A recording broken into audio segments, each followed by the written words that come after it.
Welcome is indisputable. Good to be with you. We have a lot of show today. All right, breaking down news of the day. We have Kyla Frank from Unpack National Student Organization manager. Should be a great breakdown. Also, my debate segment, the bullpen. My dear friend who is politically misguided, Mr. Shelley Winter, host of Word on the Street, 95.5 FM WSB. We're gonna talk about no-knock warrants, and for some reason he believes that Joe Biden is actually giving people crack pipes. Okay, top news story of the day. I told you this would happen eventually.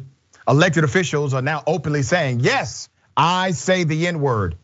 A particular elected official admitted that he calls his neighbor the N-word. He's an elected official out of Tennessee. He said, and I quote, I called him the N-word, ain't going to lie. Tennessee alderman admits it. Let's put up a screenshot of this particular elected official out of Tennessee. Yeah, there he is. Now let me ask you this. Does he look like the kind of guy who would call his neighbor the N-word? I'll let you ponder on that. Thomas Dillard is his name, an alderman serving the city of Portland in Tennessee, is facing calls to resign after he admitted to police that he hurled racist abuse at his black neighbor while the two were having an argument. Thomas Dillard is elected. Local news station WSMV reports that Dillard made the admission after police responded to reports of an angry dispute between the elected official and his neighbor over dogs that reside in the area. He said, I called him the N-word. I ain't going to lie. It might not be good to say with these cameras, but I'm ready to get this over with, man. To get what over with? Okay. Portland City Attorney tells WSMV that the city cannot yet release the full police video because it is part of an ongoing criminal investigation. Now, as soon as that video is released, naturally, we will bring it to you here on Indisputable. Dillard is facing calls from the local chapter NAACP to resign. According to a statement released, it says, and I quote, bigotry and the inability to settle disputes in a civil manner are not personal traits that should be espoused by any official elected to serve the public, said Reverend Thomas Staton, that's president of the county branch NAACP. It is unfortunate Alderman Dillard's actions reflect poorly upon himself, the city of Portland, and the Board of Aldermen, of which he is presently a member. Hopefully the Board of Aldermen can rectify this, his current status. Okay, so here's the reality, okay? Because some people will say, well, you know, Doc, this was a personal situation. It got out of hand. He used a racial slur. He admitted to it. He's not governing in that moment. Here's the reality of why that doesn't fit here. There's no way for you to govern appropriately and effectively if you are in fact internally racist. Your aggressive bias, hyper-aggressive bias, your implicit bias, all of it will become part of your policymaking decision. That is the reason why he should no longer serve in public office. Literally, black people who are members of that community, white people who are not racist, have to pay his salary. That's unfair to the citizens of that local community because you are now making them fund individuals who are for their own oppression. Don't make me finance my oppression. Kyla, what are your thoughts here?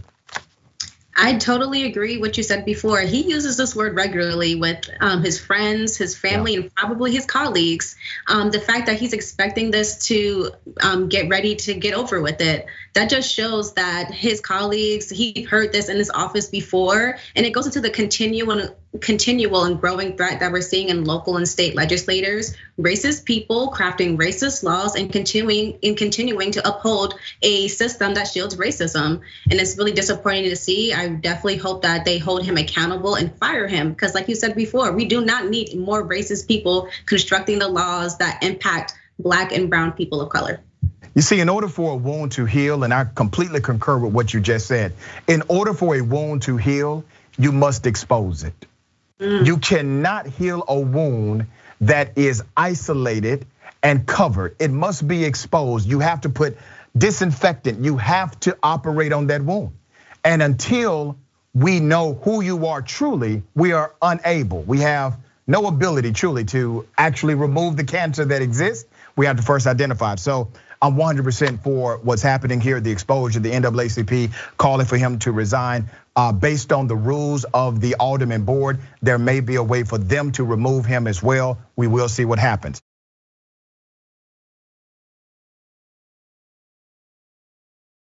Campus police, they see a Black kid in an argument, not a fight, and they decide to become physically violent. Here's the video.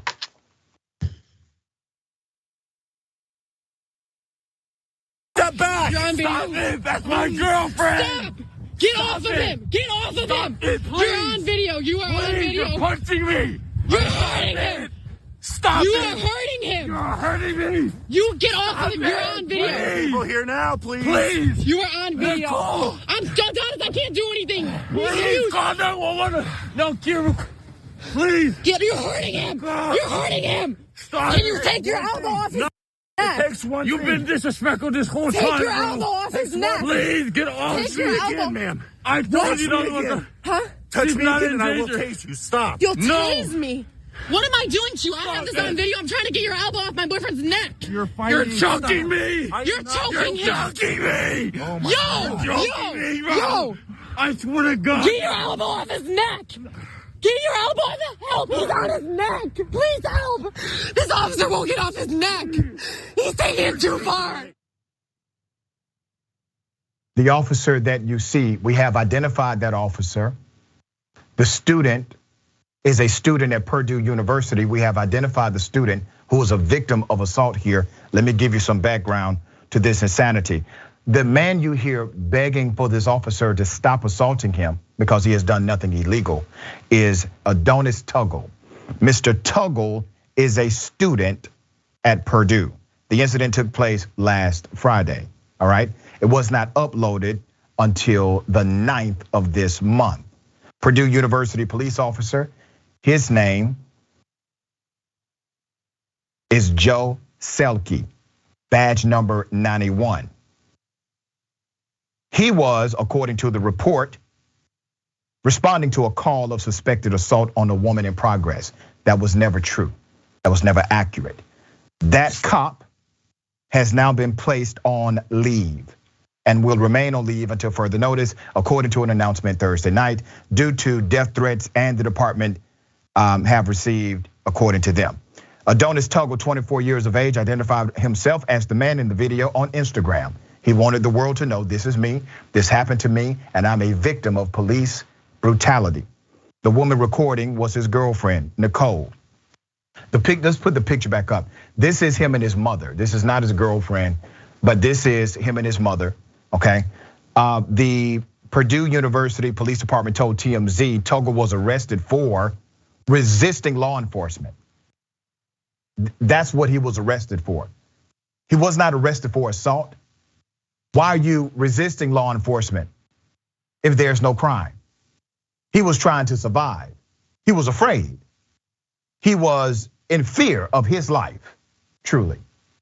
No crime was committed, and so the cop decided to take him away for resisting arrest when there was no cause for arrest in the first place, right? Now, Mr. Tuggle actually went on social media, on Snapchat to be precise, and this is what he said. Let's put it up. He said, last week, Friday night, on campus, I had the Purdue police called on me while I was having an argument with my girlfriend. Arguments happen. Officer John Selke arrived on the scene and was completely out of pocket toward me, probably for being black. Without even talking to me, this man punched multiple times, elbowed me in the face, smothered my face in the snow, and even was choking me multiple times and not once stopped. And I was just informed that internal investigation felt the officer did no wrong, completely left off the hook. He continued, you literally have video evidence, both on my end and the body cam footage of the officer, with me screaming, you're choking me. And I did nothing to give reason for him to attack me. And still, this man gets to keep his job and go about his day like nothing happened, all right? So the university has a response to all of this. Now I wanna remind you, the police were called according to the report. When the police realized, okay, this man is not assaulting anyone, there was nobody in danger, why did this officer not stop his assault on the student at Purdue? No, instead he decided to then threaten the alleged victim by saying, if you don't stop, I'm going to tase you. Do you think this cop is interested in de-escalation and resolution and remedy? It gets deeper. According to WRTV, the Purdue University Police Department has launched an internal investigation into the arrest of a man Friday night following a third-party report stating it appeared a woman was being held against her will. That never happened. Once again, a lie. In a statement Wednesday, John Crocs, who is the chief of the university police department, said an officer responded to an urgent call from a third party who followed the campus to see something, say something guidance. Video from the officer's body cameras have not been released at this time. In the statement, Cox said once the internal review is complete, the video and all findings and all evidence will be released. All right, there's a statement. The official statement from the police chief says, and I quote, anytime PUPD officer uses force in connection with an arrest, the department conducts an internal review. PUPD commenced that review immediately upon receiving the officer's report on Friday night. That investigation will include input from all witnesses to the arrest and take into account all available evidence, including video from officers' body-worn cameras and statements from the students involved. It is also interesting to note, it is unclear when the investigation may be complete. Purdue President Mitch Daniels released a statement as well. Here's a portion of that statement. The inquiry into the police officer's handling of the situation will be swift and thorough. As an additional step following the internal review, the Indiana State Police will immediately commence an independent review of the PUPD investigation and video evidence. Should there be a finding of misconduct by the officer, appropriate action will be taken promptly. The university is offering resources for students who were involved and or adversely affected by this on-campus police brutality. Now here's the reality, all right? I know you have seen it too. This cop looks a whole lot like Hitler. Here it is. I'm keeping it 100. Now that's an intentional look. Okay. All right, Kyla, what are your thoughts on this? Honestly, I am so sick of these so-called internal investigations, especially when we know that this type of behavior is not only overlooked, but encouraged by the very leaders, decision makers in these institutions. This is what they are trained to do. Black students, Black people, students of color, they will continue to be victimized at this school unless the administration takes a hard look at the police department that they partner with and take the necessary actions to hold them accountable. And that's not just letting them perform their own investigation. We've seen time and time again that all they do is let those cops get off the hook. And so it's very disappointing to see that this young man was victimized in the way that he was. But again, it's going to continue to happen unless the school actually takes a deep and hard look at the police department and their role on their campus and changes something. Yeah, very well said. All right, there's a racist guy, he goes to a McDonald's. He gets into a back and forth, and what does he do? He ends up shooting at the employees at McDonald's, all right? Charles Connors. Memphis police have arrested this man after he allegedly shot at a McDonald's employee at the drive-through window. Police said it happened on October 11th. The McDonald's is located near White Station. Let's put up a picture of the McDonald's. Now I'm going to give you some background as to what happened. The manager said, and I quote, "If I would have been over 1 inch, just a centimeter, an inch, a centimeter, that would have been the back of my head. I see flashes of it every time." According to court documents, the incident began when Charles Connors, 61 years of age, became upset about his food order. An employee asked him to wait, but he pulled up to the first window and ordered. She cashed him out, and she came and told me, "This man just cussed me out," the manager recalled. Means said Connor showed up during an evening shift change, and she talked to him at the next window, all right? I asked him, this is a quote, I asked him how he was doing, and the next thing you know, I was like, I was just informed that you just disrespected, one of my young ladies, and she's just a young lady. She's just a girl. That's what the manager said. That's what Tarika Means said, all right? The employee told police that when Connors paid for his food, he used a racial slur towards her. Means said Connors demanded a refund. She issued him the refund, but said he began cursing and yelling racial slurs. Means told him to have a good night and close the window. That's proper. He was still being respectful. The manager said, "Have a good night, close the window." Well, what was the response? And when I closed the window and took 2 steps, that's when I felt the fire come across my neck. Literally, the bullet was so close that the manager felt the heat of the bullet go past her neck. He then pulled out a handgun, shot into the establishment, fled the scene. Investigators identified Connors as the suspect on December 24th after they received his information from where the credit card he used moments before the shooting. Police located Conyers on the 8th of this month in East Memphis, just a couple of blocks away from where the incident happened. He is being charged with aggravated assault, 2 counts of criminal attempt to commit a felony, and 2 counts of possession of a firearm. Now, let me be very clear here, because we've seen this happen routinely. Why is he not charged with attempted murder? Why is he not charged with the attempt to destroy, to eradicate the life of another human being? We have seen this routinely, okay? While she wasn't physically hurt, the incident has left Means shaken. She said she feels somewhat relieved that he's now facing charges. Means is now asking people to be patient with employees. Another thing that's important to highlight, those of our brothers and sisters who work in service-related industries, okay? They have to take the full pressure of everyone's debate and argument and rudeness and criticism. We have to be patient with those who work in our service industries. Obviously, what happened here was completely criminal. Now, there's a racial catalyst behind this, but there's also a systemic problem.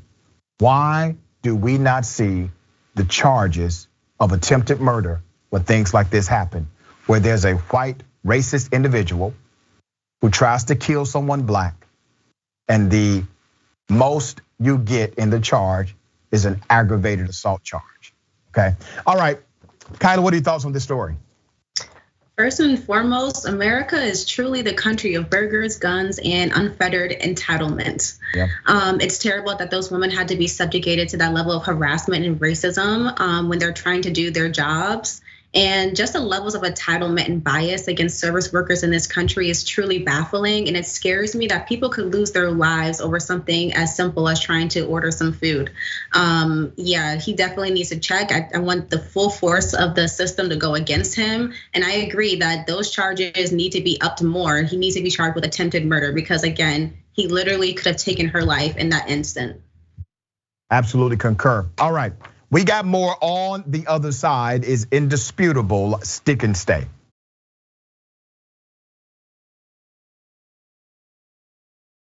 Yep, welcome back. Okay, we got a lot of show left. Let me read some of these amazing comments. Before I get to the comments, let me remind everyone about what you have done, okay? According to HEG, Hicks Evaluation Group, Indisputable is the fastest growing news show in America, all right? In America, that's because of you. TYT's Indisputable with Dr. Rashad Ritchie named America's fastest growing television news show. We beat CNN, MSNBC, and Fox News and others to earn that distinction. So the evaluation studied months of data from television news network streaming on linear, which includes Comcast, Xfinity X1, Xfinity Flex, Samsung TV Plus, Xumo TV, Roku, Pluto, and YouTube TV, online, social media, and via podcasting. All right, so I'm very thankful because that honor belongs to every single one of you who have supported this program from day one, all right? Also, don't forget the big homie, JR Jackson, the watch list, that's every day. Every day, live weekdays, 12 p.m. Eastern time, 9 a.m. Pacific time. Find out what stories you should be paying attention to in news, politics, culture, current events, sports, and more. This is a 10-week test series on TYT. So here's how you support. Make sure you subscribe to youtube.com/watchlistTYT and facebook.com/watchlistTYT, and make sure you always tune in for the live show. 20th TYT 20th bonus episode for 20 years now. Audiences have been responding to TYT's uniquely honest, consistent, and authentic commentary and analysis. Now efforts to boldly pursue truth, challenge the establishment, and drive positive change. Thank you for coming along on the journey, and here's to 20 more years and then some. So I want you to celebrate with the whole team. We got Jank, Anna, John, JR on Monday for a special bonus episode that's available to everyone. Tune in right after the Young Turks as we usher in TYT's 20th freaking anniversary. Isn't that huge? Amazing. All right, let me read some of these comments. Seahorse Dragon, thank you, Seahorse Dragon. Seahorse Dragon says, I was born, raised, worked, and retired in a white bubble. I am being educated by your show. Thank you for what you do. I am now beginning to challenge family and friends on racist language and ideas. Boom. That's how transformation happens. It doesn't happen from the top. It literally happens from the grassroots. It happens from direct engagement and direct conversation. You gotta be open and you gotta be bold. Good for you. Woozy 1967, tell me you use the N-word without telling me you use the N-word. Susie B, look at that Hitler replica. Yep. I love synonyms, and anonym says, I remember a cop doing that to a little black girl when she was at a swimming party. I remember that too. Yeet Dragon says, that's the picture he takes to his barbershop to say, I want this look. Talking about the cop that looks like Hitler. Prince of Judah 79, trying to kill people over fast food. And that's what it looks like, right? But he's really trying to kill people because he hates them. Because he is racist. His hate is clinical. That's the real catalyst behind it. All right, campus police. Mike Boy Rap said, this MF looks like Hitler. Yep, I concur. All right. Robo Blake, do you have to actually get shot before it's attempted murder? No, you don't. Okay. Ladies and gentlemen, I wish a Karen would. You want to call the police on them for having a barbecue on a Sunday? I feel free! Back off! I'm going to tell them there's an African-American man threatening my life. Melanie Lewis, West Bradford. It's a point of education, constitutional law, 1964, New York Times versus Sullivan. Debate on public issues may well include vehement, caustic, and sometimes unpleasantly sharp attacks on government and public officials. My right to critique you right now is constitutionally protected, and you will not interrupt me. To let you know, to let the public know, and anyone that is within my voice, before the meeting, there were board members that were served a petition for removal for multiple violations of our state constitution, federal constitution, and school board codes. There was also violence that was caught on tape from the administration, the district building employees against one of the parents. So that's going to hit the national circuit route. So just a little something for you. The administration and school board members, including the superintendent, are child abusing, pornographic loving, pedophilia endorsing, evil animals. I told you I would come here publicly and tell you that. Here we are. And I'm telling you this because you deserve to be publicly shamed and humiliated for abusing children. Okay, so this woman says, her rhetoric is going to hit the national circuit, right? Well, I'm going to help her. Okay, I got more video. This particular Karen is at a school board meeting. This is in Pennsylvania. During the school board meeting that took place, this Karen has also more to say. Here it is. Excuse me, Director Gerthy, if you turn around while I'm talking to you. 1 second, 2 seconds, 3 seconds, 4 seconds, 5 seconds. I'm going to keep my time while someone's being disrespectful, turning their back to me. You're going to get 2 minutes. This is my constitutionally protected time. You will be quiet. And let me ask you this. Who are you without COVID? Who are you? You're nobody. You need these kids' masks because it's a hit to your ego and you get off on it. Look, I would like for you to take a moment. What kind of time, and you can compose yourself, and we can stop your time, and then you can begin again. Stop choking our children. Period. It is abuse. When you want to put a mask over a child's face and limit their breathing, it is abuse. You find another way to put that. Oh, wait. Now listen, the rules are actually quite simple. There's more video, by the way. The rules are quite simple. You got 2 minutes. Say what you want to say. You cannot insult anybody. Go. That's it. I mean, turn around when I'm talking to you. Do you know who I am? I'm Karen from West Bradford. Here's more. Thank you, Ms. Lewis. Thank you, Ms. Lewis. Your 2 minutes are up. Mr. Hubbard, there's now a disturbance, please, officer. Thank you. Now, in the name of Jesus Christ. I'm getting my jacket. Child, you touch me, tell her now. Her name is Melanie Lewis. Those cops were scared to touch her, showing once again that the Karenicity in this one runs deep. So does the realization of her privilege. School board members are getting a lot of this across the country. My dear sister, what are your thoughts here? You can tell that this woman has breezed through her life with no one ever holding her accountable for the things that she says and the things that she does. She's insulting them, she's demanding respect, even though she's throwing insults and hurls at them. And she has the part where she was like, you need masks. No, you need these meetings to get your 5 seconds of fame, honey. and so, like you said before, she may have not made it to national news, but she's on Indisputable today. And I'm so happy to give her the attention that she's desperately claiming so that we can hold her feet to the fire. That's right. The ridiculous stupidity that she's spouting right now. And yeah, I definitely got major secondhand embarrassment from watching that clip. She needs to be secondhand embarrassment. I like that. I'm gonna use that. Yeah, I mean, listen, I don't want to stand in the way of anyone's dream. She said she wanted this on the national circuit, and I'm here to be a servant. Okay, so we're gonna make sure this happens for her. We're gonna put this out on YouTube, Facebook. Hell, we may even put it on our Twitter page. All right. Anti-Karens unite. You're screaming at employees at Walmart. Get out of here. Not racist. Yes, it is. No, it's not. The United States doesn't have an official language, jackass.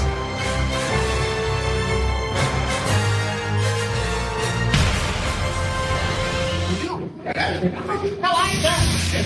You're not next. Yes, sir. You've been rude to her. asked you to take my order. Shut up. Shut up, man. You get rude to her. You're a dumbass. What you gonna grab? No, that's all right. She hasn't done anything. He's being an ass. Yeah, he is. No, she didn't. She didn't get Wait, can't you refuse service? Yeah, you refuse service. Refuse service. Go somewhere else. You don't deserve it. No. You don't deserve it.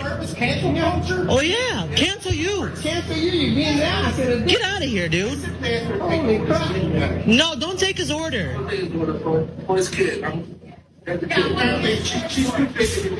That's what he's teaching his son. What's the rule? Take two, take two, run two. Yeah. 1, 2. She was doing it. Right there. She was doing her job. You make me stay out of you. You're a bad example for your son, dude. There's more video. Be like the customers. Don't be like the manager who did not have the back of his employee. Here's more. You don't talk sitting over here. You don't talk, sir. I don't talk. No, I don't.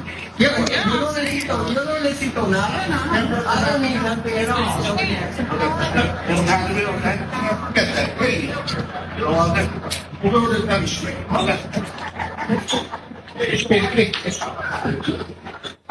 Thank you for that.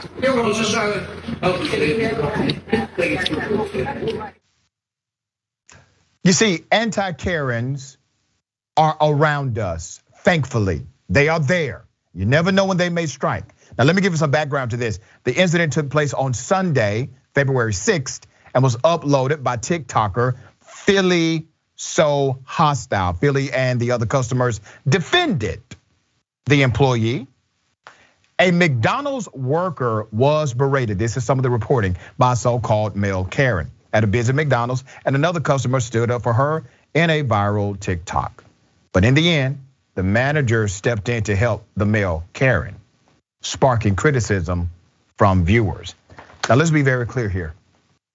There's a black woman who is being verbally assaulted by a customer. The other customers are aware that this has happened. She walks away, manager comes in as if somehow the worker did something wrong. Why do you think he's responding in this way? And then the customers have to step up and say, no, Mr. Manager, your employee is right. What she's telling you is correct. And the white man in front of you is lying. The white male in front of you is the aggressor. Can you simply refuse him service so we can move on with our day? But that's not what happened. And if you look closely in the video, even the male Karen's son tries to get his dad to stop. And look at the example he's setting. Look at the example he's setting for his family. All right. These anti-Karens absolutely united. That's why they get highlighted, and much respect from me. Kyla, thoughts here? Yeah, no, I definitely feel so sad for that little kid having to have Karen for a father. And I'm really just grateful for everyone who stood up for that woman who's working and getting that level of disrespect. Our service workers are not being paid enough to deal with this level of disrespect, the stress, and on top of not being supported by management. And then people wonder why people are not taking these jobs, because there is no respect, there is no money. And it's even more disappointing seeing all these stories, because I know that the majority of people who hold minimum wage jobs are Black women and women of color. And so if we are standing in this nation and saying that we want to support these women, Black women, women of color, then the first step we need to do is make sure that those workers are protected, that they're having a meaningful wage, that they aren't being subjugated to like the level of curiosity that man showed and displayed at that store. You know, I appreciate the way you put that. During COVID, we really realized how much we depend on those that work in service industries, those that cook our food, prepare our meals, etc. Those that work the front line in transportation and medical and health. And we call them essential workers, but we refuse to give them essential pay.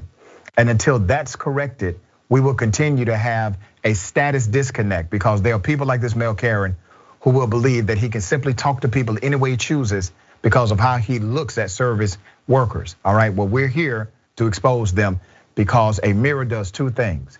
It provides a reflection, but it also provides an opportunity for correction. We got more on the other side. It's indisputable, stick and stay.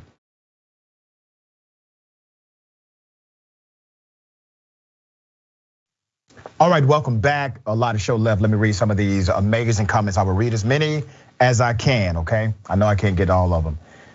YouTube super chat, Linda M. Karen pretending to understand local, state, and federal laws. Right, yeah. Rosie, that manager is weak sauce. Yeah. Stoneflower Dragon, note the now hiring sign. Yeah. Dissident PM, Karen's Law, as the level of ignorance increases, so does the smug, condescending attitude. Yeah, and it's amazing, these Karens will basically say, respect me as I'm disrespecting you. All right. School teachers really need to stop this. I mean that. There's a white female school teacher who said to a black male student, take your cotton picking hands off my stuff. I got the video and the defense of the teacher. Here it is. Take your hands off the thing. Wait, what'd you say? Over here. Wait. Ms. Landis, what did you say? Get your cotton picking hands off the thing. That kind of comment was a very common comment, and it's a very innocent comment. Hold on, can you stop interrupting me? I got you. So it's not meant to be offensive in any way. And you know what? In listening to what the grumbling and what you're saying to me, I can understand now why it might be. But it wasn't meant to hurt people's feelings. Will you stop interrupting me while I'm explaining why what I said when I said it wasn't as racist as I thought it was when I said it? Okay, let me give some background to this. First of all, let me highlight, yes, cotton picking is a racist term. You can go to writingexplained.org. They give you insight to these things. The term cotton picker or cotton picking, however, is a 19th century racist term. Popularized, obviously, during that time. This school teacher should have been well aware of that. So students at Farmington High School left the building Thursday, February 10th, after a female substitute teacher used the phrase cotton picking to describe a black male student. According to district administration, the substitute was immediately removed from the building and will not work in the district again. Now let me pause on this point. I'm glad to hear this because their actions were swift. Their actions show that they are in support of the student body. The student body did protest. Black and white and brown all protested together. They stood in solidarity against this rhetoric from the teacher and her failed attempt at an explanation. According to district administration, the substitute was immediately removed from the building and will not work in the district again. Superintendent Chris Delgado said the student touched something on the substitute's desk and was then told to get his cotton picking hands off the desk. The student reported this to the building administrators, who then removed the substitute from the property. Okay, superintendent said, and I quote, "I really want to commend the student who was the victim of this. The student who was the victim of this. He and another student reported this to a trusted adult. The fact that the students knew a trusted adult and school official would handle this says a lot about the efforts to make relationships with kids."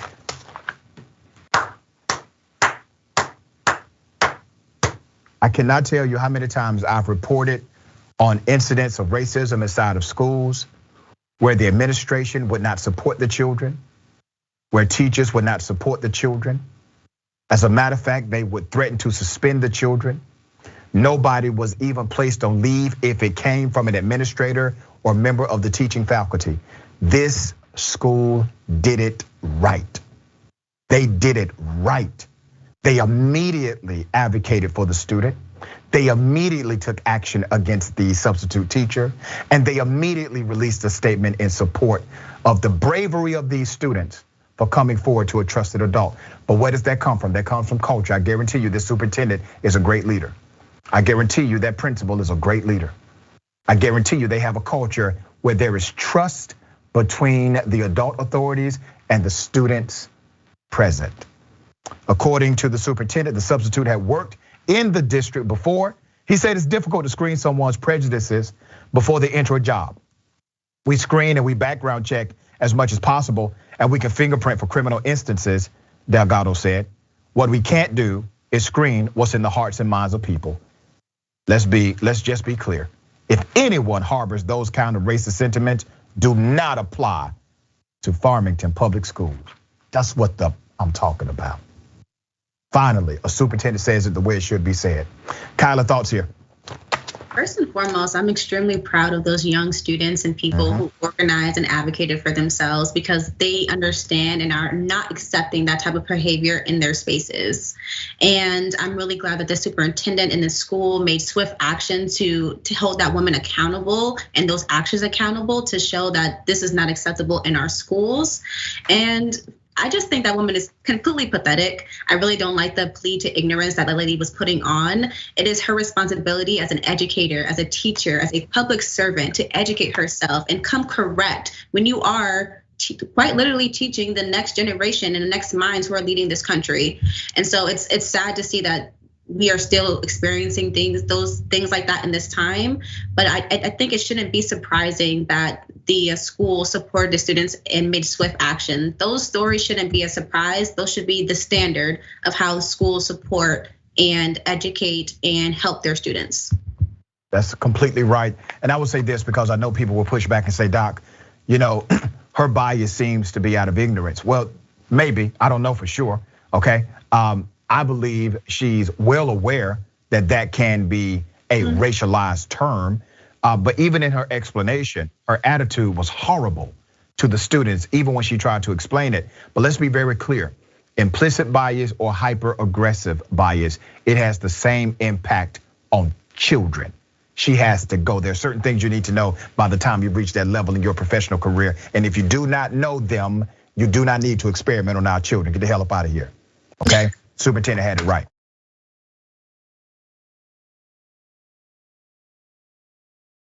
There was a Zoom meeting with firefighters. Zoom meeting ends, right? It's a virtual meeting, Zoom meeting ends. They think the mic is off and they continue their regular conversations. Well, guess what was exposed? They are racist as hell. That's what was exposed. Let me give you the background. Put up the picture of the fire station, okay? Philadelphia area fire station has been temporarily shut down after members were caught on a hot mic using racial slurs, even mocking an 8-year-old black girl who was fatally shot by police last year. The firefighters are from Briarcliff Fire Company Station, 75, Delaware County. Thought their conversation following a virtual meeting was private. They didn't know they were being recorded. They were just being their regular selves. The original call was to discuss the consolidation of services between the Briarcliff, Goodwill, and Darby fire departments. All right, these are multiple agencies. ABC Channel 6 reports. When county and state officials got off the call, members of the Briarcliff Fire Department allegedly stayed on and engaged in a discussion that included racial slurs and disparaging remarks about African Americans in the area. The Briarcliff firefighters reportedly did not realize that their colleagues from the Goodwill station were still on the line. Guess what the people at the Goodwill station did? They started to record the call. Good for them, good for them. In the transcript, here's what was said. We got the transcript, we don't have the recording yet, not yet. Here's what was said. A bunch of effing N-words down there. One Briarcliff firefighter can be heard saying in reference to the all-black Darby Township Fire Company. The Briarcliff firefighters also called Darby's chief a racial slur and a piece of ish. Complained about black firefighters being lazy and discussed there being too many African Americans living in the area. That's the effing problem. one Briarcliff firefighter said. Blacks are taking over-ish. Yep. And then they went on to mock the young 8-year-old girl that we have covered who was killed, was an innocent victim of a police shootout, was killed. Okay, let's put up her picture. They started talking about this young lady, all right? Her name is Fantability. You know this story well, we've covered it extensively. What did they say on this recording? Fanta soda, yeah. Orange, a Fanta grape. One Briarcliff firefighter reportedly said on the call while chuckling. The Philadelphia Inquirer reports that Darby Township commissioners who shut down the fire station on Wednesday have asked the Delaware County DA's office to investigate the call for possible criminal charges. They have tried to scrub everybody's name from websites. They have tried to protect these individuals by not allowing a public profile to be found on them. So I told you what we do when they play games like that, okay? I'm gonna give you the picture of the fire marshal. Was he involved directly? Nope. But until we know the individuals who actually were involved, this is the picture that will be the face of this story. Here it is. His name is Larry Oliver. He's listed as the current fire marshal. Larry, you're on the website. They didn't scrub you, deal with it. Kyla, what are your thoughts? I hope they rain hellfire on those men. They do not deserve peace in this life or the next. It should make anyone outraged and scared because these are the people who the public have trusted with our lives, and they have shown that they won't do everything in their power to protect our lives. And the real reflection of this moment will lie in the hands of the department and the city officials who should be making an example of this behavior to set a standard that this is not only unacceptable, but these are punishable offenses. And the fact that I'm already disappointed to see that they have been scrubbing their names and trying to protect these men. No, let them face the public backlash and the outcry because they deserve that, especially when they are taunting not only the name of an 8-year-old child who lost her life, but the very men who stand beside them to protect the public. Yeah, it's despicable. And it shows you the insensitivity, the racism. It shows you all of that combined. Now remember, these people are racist just in regular life because there's no coincidence that as soon as they thought the meeting was over, they engaged in racist talk among each other. Now remember, the meeting was to create a partnership with an all black or majority black fire station to create a partnership, right? So they get off the line after talking all of this unity stuff, and they get off the line to go right back into their racial rhetoric. And if you are racist, you are in a position of public trust. How can you serve the public fairly with equity? You can't. And that's the reason we have to continue to expose racism in this country and beyond. My dear sister, it has been a pleasure. Thank you for being on Indisputable. You did a great job. Please tell people how they can follow you and check out your work. No, and thank you so much for having me on. Definitely check me out on social media. I'm on Twitter and Instagram, MissLaw_K1. You can also follow the org that I'm a part of, Unpack, on Twitter, where Let's Unpack. On Instagram, it's UN_PAC. Please follow the work that we are doing. We are a unified generation of young people and students fighting for democracy reform. So if you want to learn more about us, please follow us on social media and go to our website. It's www.unpack.org. Thank you so much. Let me read some of these amazing comments and get to our next segment. Lynn says, I'm not supporting the substitute, but it is possible she truly never connected the term with its origin. She seemed to truly just come to that realization. Well, that's called, and I understand that that's called implicit bias, right? Where she did something, it may not have been intentional, but there's a certain place you get in your professional life where you have to know certain things. And if you don't know those things, typically you're not ready for the big leagues, not here, because we're talking about children. But I understand your point. That's why I did mention that it could be implicit bias working there as well. All right, Jax Drax. The reason black lives don't matter to racist monsters like this is because they don't consider people of color to be people. It's sick. I agree with you. It's very sick. I think this is Aline Novak. I predict big things for Kyla. She's smart and driven. She is. That's why we wanted to bring her back. She was actually a guest on the show, and she was so great as a guest. We brought her back. Remember, take care of yourself, take care of each other, take care of the planet. Remember, the truth is always indisputable.